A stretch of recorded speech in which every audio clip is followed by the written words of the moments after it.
Providence Municipal Court fell dead silent as Karen Mitchell leaned into the defendant's podium, her voice cutting through the respectful atmosphere like a broken wine glass.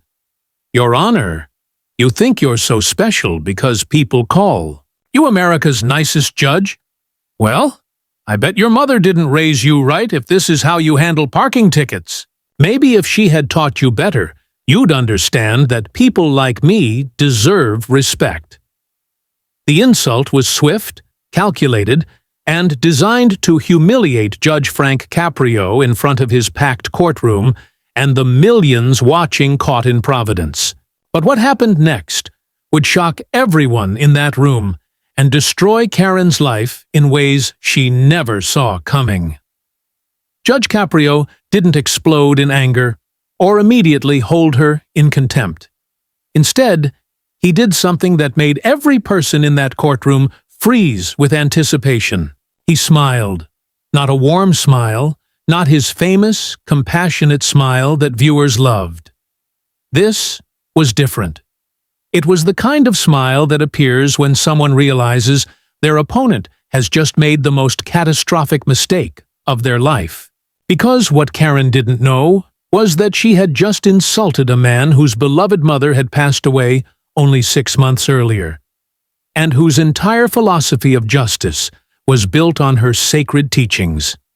She thought she had attitude and leverage, but she was about to face a response so devastating and perfectly calculated that it would leave her completely destroyed and make her the most hated person on the internet within hours. This wasn't just another difficult defendant causing problems in court. This was about to become the most epic judicial takedown in television history. A moment that would define what happens when pure entitlement crashes headfirst into genuine class and wisdom. What Judge Caprio was about to do would shock his own court staff, leave legal experts speechless, and show America exactly why you never attack someone's most sacred memories. The aftermath would be so brutal that Karen's entire life would change forever. Her business would crumble, and she would become a cautionary tale told in law schools across the country. Before we dive into this incredible story, make sure to hit that like button and subscribe so you never miss these amazing courtroom moments that prove justice isn't always quiet and polite. Seriously, you won't want to miss what happens next, because what Judge Caprio does to Karen is about to redefine everything you thought you knew about America's nicest judge. This is about to get absolutely devastating, and the secret weapon he's about to use will leave you questioning everything you thought you knew about courtroom justice. Now, let's see how Judge Frank Caprio turned from America's most compassionate judge into the most terrifying force of accountability Karen Mitchell would ever encounter, and why what he did next would make her wish she had never stepped foot in his courtroom. The stage was set for what would become the most talked-about episode in Caught in Providence history. Karen Mitchell, standing arrogantly at the defendant's podium with her arms crossed, and that infuriating smirk that entitled people wear when they think they're about to get away with something, thought she had found an easy target in America's beloved TV judge. But she was about to learn that disrespecting Judge Frank Caprio was the biggest mistake of her privileged, consequence-free life. What made this moment so explosive wasn't just the insult itself, but the fact that she had chosen to attack the one person in America who had earned his reputation through decades of genuine compassion and wisdom, not through demands and threats. The irony was thick enough to cut with a knife in that Providence courtroom. Here was Karen Mitchell, a woman who had spent her entire adult life demanding special treatment from minimum wage workers, screaming at managers, and using her perceived social status as a weapon against anyone who dared tell her no. About to get schooled by a man who had spent his career lifting people up instead of tearing them down. The contrast couldn't have been more perfect or more devastating for what was about to unfold. The entitled suburban nightmare versus the working-class hero who became a judge. The woman who mistook volume for authority versus the man who earned respect through genuine kindness. The defendant who came to fight versus the judge whose strength came from his heart, but whose limits were about to be tested in ways no one expected. Judge Frank Caprio had become America's favorite judge, not through political connections or family money, but through something much rarer in today's world: authentic human decency. For years, viewers had watched him show genuine compassion to single mothers struggling with parking tickets, elderly people on fixed incomes, and working families facing financial hardship. His courtroom wasn't just about justice. It was about understanding that behind every violation was a human being deserving of dignity and respect. But what made Judge Caprio truly special, what separated him from every other judge on television, was how deeply his late mother's teachings had shaped every decision he made on that bench. He spoke about her constantly, crediting her wisdom for his approach to justice, her compassion for his treatment of defendants, and her strength for his ability to see the good in people even when they were at their worst. The tragedy that made Karen's attack so much more devastating was that Judge Caprio's beloved mother had passed away just 6 months before this confrontation. Maria Caprio had been the cornerstone of his life, the woman who taught him that true power comes from lifting others up, that real strength is shown through mercy, and that every person deserves to be treated with dignity, regardless of their circumstances. Since her death, Judge Caprio had dedicated every episode to her memory, often becoming emotional when talking about the lessons she had taught him about justice and compassion. The grief was still fresh, the loss still raw, and her teachings had become even more sacred to him as he tried to honor her memory through his work on the bench. On the other side of this brewing disaster stood Karen Mitchell, representing everything wrong with entitled customer culture in America. A 45-year-old real estate agent from suburban Rhode Island, Karen was used to getting her way through loud demands, threats to call corporate headquarters, and the kind of privileged outrage that had made her name synonymous with unreasonable behavior. Her social media was a wasteland of complaints about service workers, demands for managers, and the kind of self-righteous anger that comes from someone who has never been told no in a way that actually stuck. She drove a luxury SUV with vanity plates that read VIP Mom and had never met a service worker she couldn't intimidate or a rule she thought applied to her.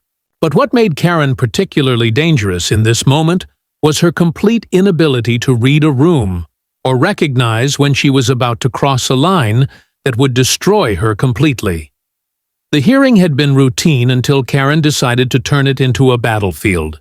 She had entered Judge Caprio's courtroom with the same attitude she brought to every interaction with authority figures, the unshakable belief that if she just complained loud enough and long enough, she could force the world to bend to her will.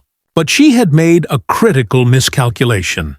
This wasn't some teenage cashier at Target or an overworked customer service representative who had to smile and take her abuse. This was Judge Frank Caprio, a man who had earned respect through decades of service, who commanded genuine authority through wisdom and compassion, and who was still grieving the loss of the woman who had shaped everything good about him. Karen was about to learn that there's a difference between someone who has to tolerate your behavior and someone who has the power to hold you accountable for it. The parking violation case had started as what should have been a straightforward 5-minute hearing, but Karen Mitchell had turned it into a masterclass in how to destroy your own life on live television. She had received 7 separate tickets for parking illegally in handicapped spaces over a 3-month period, racking up over $800 in fines that she insisted were obviously mistakes, because she was not the type of person who breaks parking laws. But the tension that was now crackling through Judge Caprio's courtroom like electricity before a thunderstorm had been building from the moment Karen walked through those doors with an attitude that screamed, The rules are for other people, not for me. The backstory that made this confrontation so explosive went far beyond just parking tickets. Karen had already made herself notorious among the court staff before she ever stood in front of Judge Caprio. She had demanded to speak to the EBE head judge when she first arrived, insisting that her case deserved special attention because she was a respected businesswoman who paid substantial taxes and shouldn't have to wait with regular defendants. When court officers explained that everyone waits their turn, Karen launched into a tirade about how this was exactly the kind of treatment that was ruining America, how people like her deserved better service, and how she was going to make sure everyone knew about the disrespect she was receiving. The staff had tried to remain professional, but word had already spread through the courthouse about the entitled woman in Courtroom 2 who thought she was too important for the normal process. Judge Caprio had tried every tool in his considerable arsenal of compassion and understanding. He had started with his usual gentle approach, asking Karen about her circumstances, trying to understand if there were hardships that might explain the violations, offering payment plans and community service options that would help her resolve the fines without financial strain.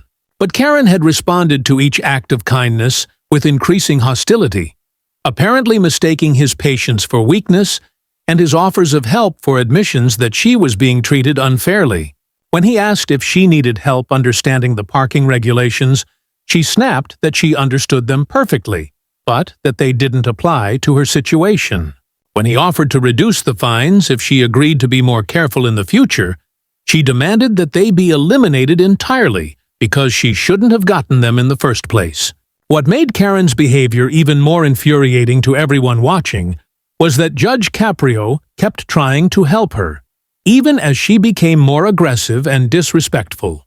This was a man who had built his entire career on seeing the best in people, on understanding that most defendants were good people who had made mistakes or were struggling with circumstances beyond their control. He had reduced fines for single mothers, dismissed tickets for elderly people on fixed incomes, and shown mercy to countless defendants who showed even the smallest amount of remorse or accountability. But Karen wasn't just refusing his help, she was becoming increasingly hostile toward the very man who was trying to show her more kindness than she had any right to expect. The turning point came when Judge Caprio, in what would be his final attempt at compassion before everything changed forever, offered Karen a deal that was extraordinarily generous even by his standards. He suggested reducing her total fines by 75% if she would simply acknowledge that parking in handicapped spaces was wrong and promise to be more careful in the future. It was the kind of offer that would have made any reasonable person grateful and apologetic. But Karen's response revealed exactly who she really was. Underneath all the entitled posturing and fake respectability, she didn't just reject the offer, she was offended by it. She told Judge Caprio that she didn't need his charity, that she could afford to pay the full fines but refused to on principle, and that his offer proved he knew the tickets were wrong in the first place. The courtroom audience, the staff, and viewers watching at home could all sense that something was building to a breaking point. Judge Caprio's famous smile was becoming more strained with each of Karen's responses. His voice remained calm and professional, but those who knew him well could see the subtle signs that his legendary patience was being pushed to its absolute limits. The man who had shown compassion to thousands of defendants over the years was being systematically insulted and disrespected by someone who had received more kindness from his courtroom than she deserved. And everyone could feel the tension building toward an explosion that would change everything. Karen had been given multiple opportunities to accept responsibility, show remorse, or simply treat the judge with basic human decency. But she had chosen a different path. She had chosen to escalate, to attack, and to cross a line that would soon prove to be the biggest mistake of her life. The moment that would destroy Karen Mitchell's life forever came during what should have been Judge Caprio's final attempt to resolve the case peacefully. He had been explaining the court's hardship, program. One last offer of compassion to a woman who had already rejected every reasonable solution when Karen decided that patience and kindness were signs of weakness that she could exploit. What happened next would be replayed millions of times across social media, analyzed by legal experts, and remembered as the moment when America's nicest judge showed the world what happens when someone crosses the most sacred line imaginable. The explosion was about to begin, and Karen had just lit the fuse on her own destruction. "Your Honor," Karen said, her voice dripping with the kind of condescension that comes from someone who thinks they're smarter than everyone else in the room. "You think you're so special because people call you America's nicest judge. Well, I bet your mother didn't raise you right if this is how you handle parking tickets. Maybe if she had taught you better, you'd understand that people like me shouldn't have to deal with this nonsense. I mean, what kind of mother raises a son who can't recognize that important people deserve better treatment than this?" The words hit the courtroom like a bomb going off. Every conversation stopped. Every movement ceased. Even the court reporter's fingers froze over her keyboard as the magnitude of what Karen had just done sank in. She hadn't just insulted Judge Caprio's authority or questioned his decisions. She had attacked the memory of his beloved mother, a woman who had died just 6 months earlier and whose teachings about compassion and justice had shaped every decision he made on that bench. The silence that followed was unlike anything anyone in that courtroom had ever experienced. It wasn't just quiet. It was the kind of absolute silence that comes when everyone present realizes they're witnessing something that will be talked about for years to come. Court officers who had seen every kind of outburst and disruption looked at each other in disbelief. The audience members who came to watch Judge Caprio's famous compassion in action sat frozen in their seats, unable to process what they had just heard. The camera crew, who had filmed hundreds of episodes of Caught in Providence, kept rolling but exchanged glances that said they knew they had just captured something extraordinary and terrible. Judge Caprio's reaction was nothing like what anyone expected, and that made it even more terrifying.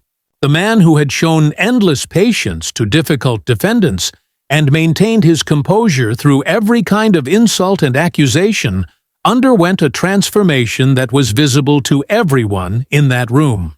His face didn't turn red with anger, and his voice didn't rise to a shout. Instead, something much more dangerous happened. His expression became completely calm.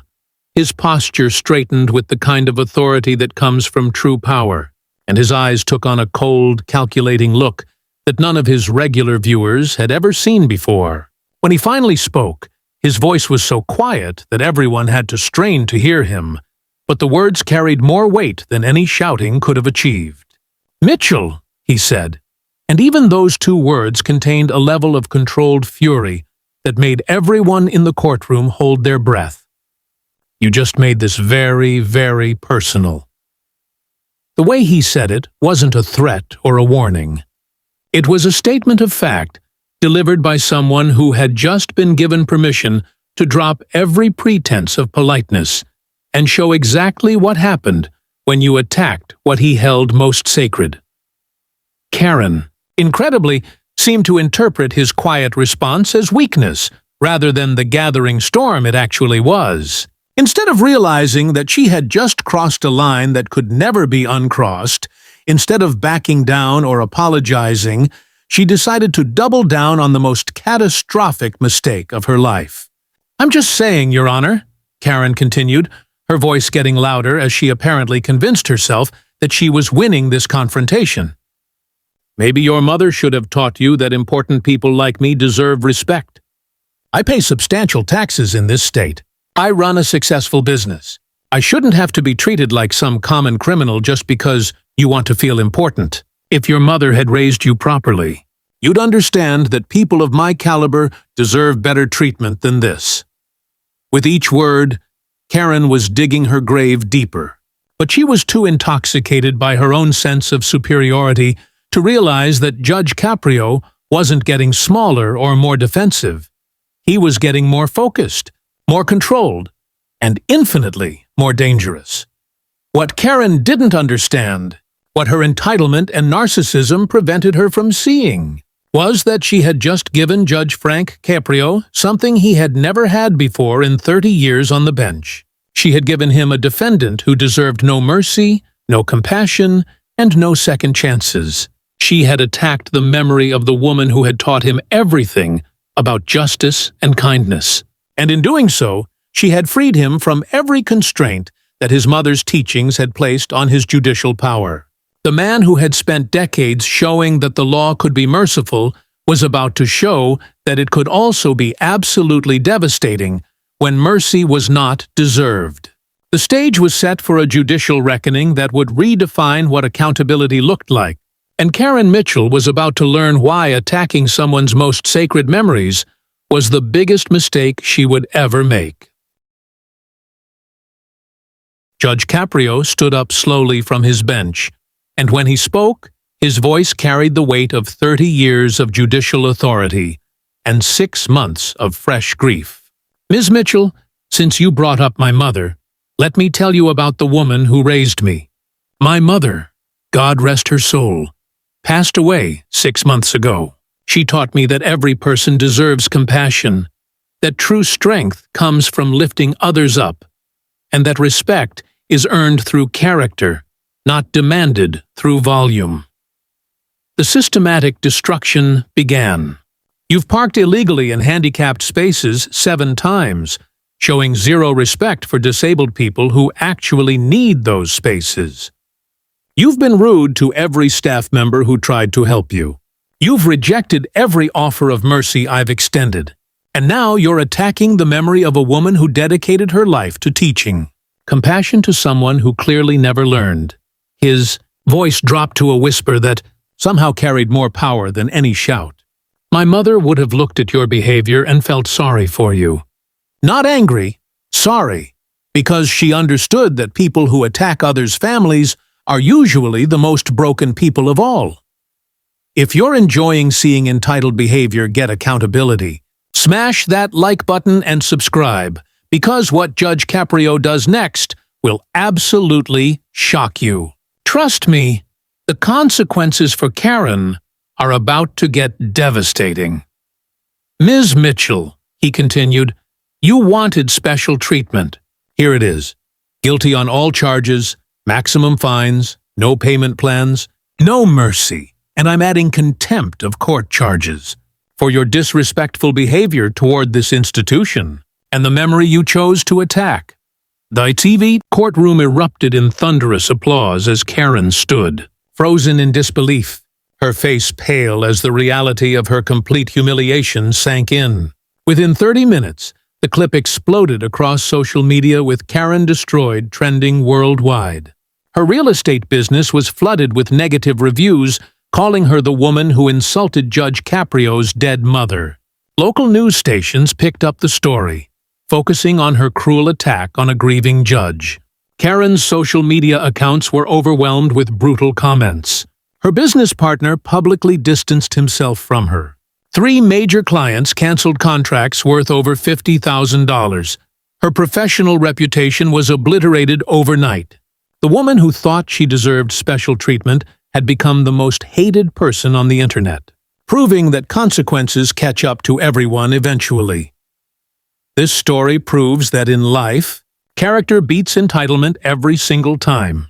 When you attack someone's most sacred memories, especially a grieving man honoring his deceased mother, you're not just crossing a line, you're stepping into a world of consequences you never imagined possible. Karen Mitchell thought she could intimidate America's favorite judge through volume and attitude. But instead, she learned that kindness isn't weakness. It's strength with boundaries that should never be tested. Judge Caprio didn't just handle a difficult defendant that day.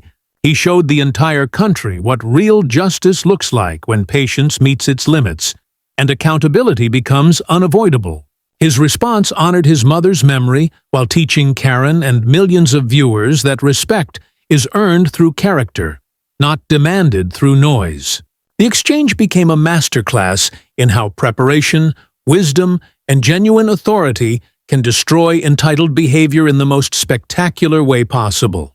Karen's complete destruction serves as a perfect reminder that the internet never forgets and consequences are real. Sometimes all it takes is one person with true character to show bullies exactly what happens when they cross the wrong line with the wrong person at the wrong time. What did you think of Judge Caprio's response? Let us know in the comments below and share this with anyone who needs to see real justice in action. Hit that notification bell so you never miss incredible courtroom moments like this one. This story proves that karma doesn't just exist. Sometimes it wears a judge's robe and delivers justice with surgical precision.